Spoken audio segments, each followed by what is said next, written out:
전 세계에서 가장 큰 문제로 대두되고 있는 게 바로 이 저출산 문제인데요.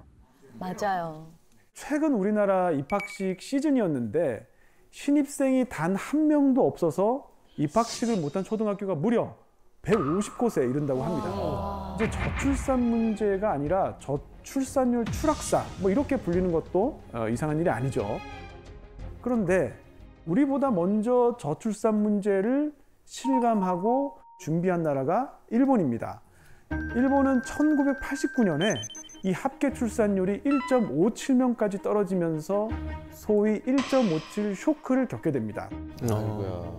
이게 1.57이 왜 쇼크냐면 합계 출산율이 1.57 근처까지 떨어진 적, 1.58이 된 적이 딱 한 번 있었는데 그게 1966년입니다. 1966년이 말띠 해거든요. 왜 하락했는지 짐작이 되시나요? 말띠? 말띠라고 제가 힌트를 드렸는데 말띠가 힌트라고요? 말띠가 힌트입니다. 네. 뭐지? 뭘까요? 말띠는 연마살이 껴요. 오, 네, 비슷합니다. 네. 저는 그래서 4년 여자 선배들이 숫자가 적었어요. 그렇죠. 네. 한국도 그랬죠. 네. 그래요? 왜? 8호학번 선배들이 숫자가 적었어요. 와. 일본도 지금 우리 김경일 교수님 말씀하신 것처럼 비슷한 게 있는데 60년에 한 번씩 병오년이 돌아오죠. 그런데 이 병오년에 태어난 여자아이는 팔자가 세다. 이런 미신이 있어서 조금 나았습니다.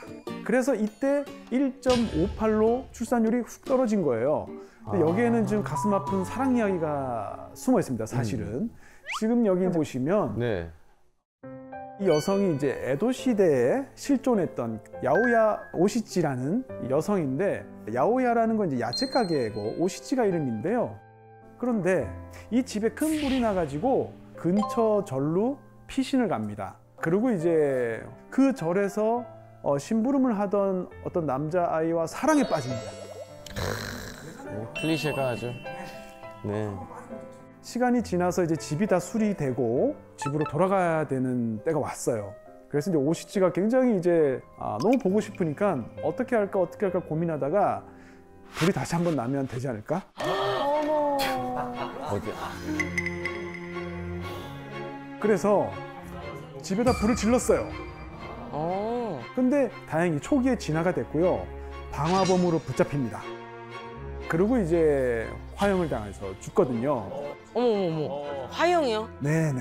그런데 이 오시찌가 병오년에 태어나서 이게 병오년에 태어난 여자애들은 기가 세구나. 그래서 이후에 이제 1906년에도 여자아이가 조금 태어났어요. 그리고 60년 뒤인 1966년 병오년에도 그 전해에 비해서 50만 명이나 적게 태어났습니다. 그래서 이때 1.58로 출산율이 훅 떨어진 거예요. 미신을 안 믿어도 미신에 맞서는 건 두려워하는 거죠. 네. 그러니까 한 번 만들어진 미신을 제거하기가 그렇게 어렵다는 거예요. 네. 그렇죠. 그런데 1989년은 아무런 충격이 없었는데 1.57까지 떨어졌으니까 이제 쇼크였던 거죠. 때문에 일본 정부는 이제 화들짝 놀라서 본격적으로 이제 이 고민을 시작했고요. 일과 육아의 양립이 가능한 환경을 만들어야 한다, 이런 이제 결론을 통해서 엔젤 플랜이라는 걸 이제 시작을 합니다. 엔젤 플랜. 근데 다만 이제 당시 공무원들은 굉장히 좀 낙관론에 빠져서 좀 안일했어요. 그래서 이거 애기 안 낳는 게 보육 문제지, 그러니까 이제 보육 시설만 충분하면 다 나을 거야, 이렇게 생각을 했습니다. 그런데 한 5년이 지나도 전혀 합계 출산율이 또는 출생아 수가 감소하는 속도가 줄지 않았어요. 그래서 이후에 이제 여러 가지 이제 시행착오를 겪으면서 5년마다 새로운 정책을 계속 내고 있는데요. 결론은 조금도 해결이 되지 않았습니다. 다 실패했어요. 관련 예산은 엄청나게 많이 늘었죠. 그런데 합계 출산율은 그대로고요. 출생아 수는 오히려 이제 줄고 있죠. 와. 이게 일본 사회에서 1.57 쇼크에 버금갈 정도로 충격을 주고 있습니다. 원래 일본에서 추계할 때는 2033년이 되면 77만 명 정도가 될 거야 라고 생각을 하고 있었어요. 그런데 재작년에 77만 명이 이제 된 겁니다. 10년이나 줄었네. 와. 그래서 지금 이제 키시다 총리는 지금 뭔가를 하지 않으면 2030년대가 되면 젊은 인구가 더 빨리 줄어들기 때문에 그냥 일본은 끝난다. 아무것도 안 된다. 바로 지금, 올해, 내년, 지금 해야 된다라고 강조를 하고 있습니다. 이 과정에서 키시다 총리의 눈에 들어온 곳이 하나 있었어요. 바로 이 나기초라는 마을인데요. 오카야마현에 있는 나기초라는 인구 5천의 소도시인데 합계 출산율이 무려 2.95명. 우와, 2.95명이에요. 네, 그러니까 집에 아이가 거의 한 3명인 거예요. 3명 가까이 있는 거죠. 어떻게 그럴 수 있지? 그래서 말 그대로 키세키노마치, 기적의 마을이라고 소개가 됐습니다. 그래서 이제 우리뿐만이 아니고요. 일본 전 세계 이 사회과학자들이 몰려들어서 이 나기초 마을을 지금 연구하고 있어요. 이 대책을 보니까 뭐 출산 축하금도 주고 영유아 치료비도 나오고 뭐 취약지원금 같은 이제 경제적 지원도 있고요. 또 약간 특이한 게 공동 육아 시설이라고 이 나기 차일드 홈이라고 하는 게 있습니다. 이런 거라든지 해서 정말 많은 노력을 하고 있다는 거를 알게는 됐습니다. 그런데요, 지금 제가 말씀드린 것들 이거 이미 다 우리도 하고 있는 거 아닌가요? 맞아요. 하고 있죠. 뭔가 특별한 게 있나 싶으면 별로 특별해 보이지 않잖아요. 그런데 왜 나기초는 성공할 수 있었을까? 사실은 우리가 합계 출산율이라는 지표에 대해서 곰곰이 생각해 봐야 될 필요가 있습니다. 이게 합계 출산율이라는 게 분수거든요. 분모가 있고 분자가 있는데, 분모는 가임기 여성의 숫자예요. 그러니까 보통 이제 15세부터 49세까지의 여성의 숫자가 들어갑니다. 그리고 분자에는 그 가임기 여성이 낳은 출생아 수, 아이들의 숫자가 들어가요. 그런데 합계 출산율이 상승하려면 분자인 출생아 수가 늘면 상승하겠죠. 근데 우리는 보통 그걸 생각하는데 한 가지 더 있습니다. 분모, 가임기 여성의 숫자가 줄어들어도 합계 출산율은 올라갈 수가 있죠. 맞아요. 예를 들어서 반대로 서울이 합계 출산율이 제일 낮거든요. 0.5잖아요. 하지만 태어나는 출생아 수는 적지 않습니다. 경기도 다음으로 많거든요. 그런데 왜 합계 출산율이 낮냐면 젊은 여성인구가 너무 많아서 그래요. 분모가 너무 크다 보니까 합계 출산율이 떨어지는 거죠. 그래서 우리가 합계 출산율을 볼 때는 조금 조심해야 됩니다. 실제로 이 나기초의 합계 출산율을 보면 일정하지가 않습니다. 낮을 때는 1.4명 됐다가 많을 때는 2.9명 됐다가 들쭉날쭉해요. 그래서 지표 자체가 좀 불안정할 수 있겠다 이렇게 생각을 해야 되고요. 결정적인 거, 나기초 마을에는 육상 자위대가 있습니다. 군부대가 있어요. 그래서 자위대 이제 군인들이니까 젊잖아요. 젊은 부부가 많이 삽니다.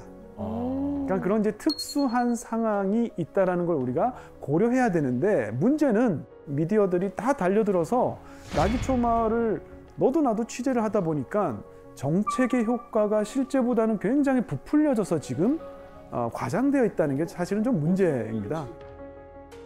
그리고 저출산 문제하고 함께 항상 등장하는 게 또 하나 있죠. 바로 고령화 문제인데요. 제가 아는 그 일본의 어떤 중소기업의 사장님이 90대가 넘으셨는데요. 후계자를 찾다가 이번에 찾았습니다. 근데 후계자가 70대. 전체 인구의 20%가 65세 이상이 되면 우리가 이제 초고령 사회라고 하는데요. 우리나라는 이제 내년에 바로 이 초고령 사회에 이제 진입을 하고요. 일본은 이미 이제 2007년에 이 초고령 사회에 진입을 했습니다. 작년, 그러니까 2023년에 공표된 전체 인구 대비 고령자 비율을 보면 일본은 30%에 육박합니다. 3명 중에 1명꼴로 고령자인 셈이죠. 그래서 이 일본에는 우리나라에서는 보기 힘든 특별한 광고가 실리기도 하는데요. 주인공은 안자키 사토루라는 대기업 사장을 하시다가 이제 정년 퇴임하신 분인데, 이분은 이제 온몸에 암이 이미 전이가 돼서 수술이 불가능한 상황이 생겼어요. 아이고야. 그래서 생전 장례식을 지금 광고하는 거예요. 그래서 내 장례식에 좀 와다오 해서 사람들을 초청하는 내용인데요. 이 본인의 장례식장에 1000명 정도가 방문을 했습니다. 그래서 이제 직접 편지도 전달하고 휠체어 타고 이제 모든 테이블을 돌면서 인사도 하고요. 그리고 이제 6개월 뒤에 81의 나이로 생을 마감했습니다. 이런 이제 안자키 사토루 씨가 보여준 이런 행동은 일본 고령층 사이 요즘 유행하는 슈카츠 종활이라는 건데요. 이게 노인들이 스스로 하는 마지막을 준비하는 활동, 종활이라고 합니다. 아, 종활. 그래서 이제 일본에 이렇게 노인들을 위한 뭐 문화, 산업 이런 것들도 많이 있는데 당연히 이제 고령 사회에는 어두운 이면도 많이 있습니다. 대표적으로 고령 사회의 그 어두운 이면 어떤 게 있을까요? 그 뉴스에서 계속 하는 문제가 있는데 80, 50 문제라고 하는 게 되게 큰 것 같아요. 그게 뭐냐면 80살 부모님이 그 50살 자식, 아들이 히키코모리 아들이를 돌봐주는 거 집에서. 오. 예전에는 70, 40였어요. 70대 부모님이 40대 히키코모리를 돌봐주는데 이제 나이가 먹으니까 80, 50가 되는데 앞으로는 90, 60도 될 수도 있다고 들었어요. 네, 맞습니다. 정확합니다. 일본이 히키코모리 문제가 심각했던 게 이제 뭐 90년대, 2000년대였는데 지금 일본은 히키코모리의 고령화가 문제예요. 그러니까 그때 집에 들어갔던 분들이 나이가 든 거야. 맞아요. 그런데 돈을 안 버니까 80대, 90대인 엄마, 아버지의 연금을 가지고 사는 거예요. 근데 문제는 이제 엄마, 아버지가 돌아가시면 연금이 끊기니까 사망 신고를 안 합니다. 그래서 실제랑 이제- 같이 사는 사람이 그렇죠. 있어요. 미치겠다. 어떡해. 그래서 집에 이제 이 생존 활동이 없어서 문을 따고 들어가 보면 이렇게 미라화돼 있는 아이고. 시체와 함께 뭐 발각이 되고 이런 경우 많거든요. 와. 아, 무서워라. 그런데 그것뿐만이 아니고 지금 일본에는 또 한 가지 문제가 바로 이 세대 간의 격차 문제인데요. 일본은 전 세계에서 민간이 가장 큰 규모의 금융자산을 가지고 있는 것으로도 유명합니다. 이 금융자산의 70%를 60대 이상 고령자분들이 다 가지고 있어요. 그리고 주식 투자하는 사람의 80% 이상도 다 60대입니다. 그러니까 젊은 사람은 또 그렇게까지 주식 투자를 안 하죠. 이 후생노동성 발표에 따르면 경제적 걱정이 없는 65세 이상 노인이 한 68.5% 정도 된다고 합니다. 그렇게 높아? 그래서 이제 그 평균에 해당하는 분의 실제 자산을 살펴보면은 이렇게 돼 있습니다, 지금. 저축이 지금 한 2억 원 있고요. 후생연금으로 월 한 130만 원 정도 받고, 그 다음에 이제 와이프, 아내가 이제 국민연금으로 한 50만 원 정도 받죠. 그 다음에 매달 지출하는 게 한 220만 원. 그러니까 수입보다 지출이 한 50만 원 정도 많긴 한데 그만큼 저축이 또 있기 때문에 불편한 건 없습니다. 그런데 문제는 고령자분들이 가지고 있는 금융자산의 대부분이 현금이나 예금이에요. 금리도 낮은데 은행에 그냥 넣어둡니다. 근데 미국은 정반대예요. 미국은 대부분 이제 고령자분들이 금융자산을 주식이나 채권으로 가지고 있고요. 현금은 오히려 10% 정도밖에 안 됩니다. 근데 이렇게 주식이나 채권으로 가지고 있으면 고령자의 금융자산이 좀 더 생산적인 부분, 그러니까 기업으로 이렇게 들어가서 순환하게 되죠, 돈이. 그런데 일본은 기업으로 들어가지 않죠. 현금이나 예금을 가지고 있으니까 전부 다 이제 은행으로 들어가고요. 그 은행은 정부가 발행한 국공채를 사는데 그 돈을 또 다 씁니다. 그럼 정부는 국공채를 팔아서 조달한 돈으로 사회보장 비용을 또 쓰는 거예요. 그러니까 이게 재밌는 게 노인분들이 자기 돈을 예금해가지고 정부를 통해서 사회보장 비용으로 급부를 받는, 자기 돈으로 지금 사회보장을 받는 지금 이런 시스템인 거예요. 반면에 한국의 고령자는 반대의 문제를 좀 가지고 있습니다. 선진국 중에서 노인 빈곤율이 가장 높은 나라가 바로 한국입니다. 이 OECD 회원국 중에서 이 노인 빈곤율이 우리나라가 제일 높거든요. 평균이 14.2%인데 우리는 그 3배 정도 됩니다. 특히 연령별로 보면 66세부터 75세 노인 빈곤율은 한 31.4%로 그나마 양호한데 76세 이상 정말 나이가 많으신 분들은 52%, 그러니까 2명 중에 1명이 빈곤층이에요. 그러니까 나이가 많아질수록 빈곤 문제가 더 심각해지고 있는 거죠. 그리고 여러분도 아시지만 우리나라 노인분들 대부분 자산을 뭘로 가지고 있죠? 집. 그렇죠. 부동산. 아파트 한 채가 답니다. 현금 유동성이 굉장히 떨어지죠. 나중에 부동산 가격이 만약에 떨어지거나 아니면 팔려고 해도 사줄 사람이 없으면 이거 정말 큰 문제가 되는 겁니다. 그래서 이게 정말 우리나라의 어떤 시한폭탄 같은 그런 문제고요. 근데 왜 도대체 일본 고령층 분들은 한국 고령층 분들과 다르게 금융자산을 이렇게 크게 갖게 된 걸까요? 그거는 이제 일본어로 하면 이제 니게키레타 고레샤 이런 말이 있습니다. 이게 뭐냐면 치고 빠지는데 성공한 고령자. 치고 빠지기. 요거를 어떻게 번역할까 하다 제가 먹튀 고령자로 할까 하다가 너무 좀 치빠. 아, 치빠가 날 것 같아. 치빠. 치빠가 날 것 같아. 지금 이 일본의 고령층은 고도 성장기를 경험했잖아요. 그때 뭐 좋은 거 많이 먹고 또 풍족하게 쓰고 월급도 많이 받고 연금도 많다 보니까 현금성 금융자산도 많이 축적을 할 수 있었던 정말 축복받은 세대였던 거죠. 그런 세대가 있습니다, 진짜. 네. 네네. 그런데 우리가 보통 저출산 고령화 이렇게 얘기하잖아요. 그래서 우리나라에도 저출산 고령화 사회 위원회가 있는데 생각해 보시면 저출산하고 고령화는 전혀 결이 다른 문제예요. 왜요? 저출산 고령화는 우리가 아이를 왜 낳아야 되냐 그러면 노동력 재생산을 위해서 낳아야 됩니다. 이 답변밖에 안 되거든요. 아이를 좀 낳으세요. 우리나라 노동력이 부족합니다. 이러면 누가 낳겠어요? 그렇죠. 그래서 저출산 문제하고 고령화 문제를 떼서 생각해야 될 필요가 있습니다. 실제로 일본은요, 30년 동안 저출산 정책을 해보니까 이게 고령화랑 붙여서는 도저히 해결이 안 된다는 거 알았어요. 그래서 일본은 그 문제를 분리해서 생각하기 시작했고요. 작년에 어린이 가정청이라는 걸 만들었습니다. 그러니까 고령화랑 상관없이 저출산 문제에만 집중하겠다는 거고요. 아이가 행복할 수 있는 사회를 어떻게 하면 만들 수 있을까? 이런 관점에서 접근을 하고 있습니다. 그리고 한 가지 더 있습니다.